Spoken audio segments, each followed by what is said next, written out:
الاكتئاب. كل الناس عندها اكتئاب الفترة دي. طيب قبل ما تحسي كده بالاكتئاب وتدخلي في مراحله الشديدة قوي، يعني اللي احنا كلنا عارفينها، اللي فيه منا بيوصل لمرحلة ان هو مش بيصلي كمان من كتر الاكتئاب اللي عنده، ويقولك انا مش عايز اعمل اي حاجة في حياتي خالص. طيب قبل ما توصلي للدرجات دي او للمراحل دي، فكرتي كده شوية مع نفسك؟ طيب اعد النعم اللي عندي. طيب كده انا لحد دلوقتي عايشة بتنفس، هي مش دي نعمة؟ دي نعمة كبيرة جدا جدا، غيرك تحت التراب اموات. طيب انا حضرت رمضان الحمد لله، يعني انا وصلت لرمضان وحضرت رمضان اللي فيه الدعوات ان شاء الله بتبقى مستجابة، وفيه الاعمال مضاعفة اجورها مضاعفة.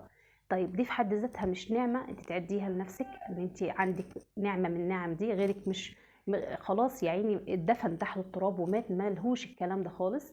طيب انا ماشيه على رجلي، في ناس غيري عاجزه ما بتقدرش تقوم تمشي على رجلها. طيب انا شايفاكي دلوقتي، شايفاني دلوقتي بعينك، في ناس دلوقتي في نفس اللحظه اللي انت شايفاني فيها بعينك دي ما بيشوفوش.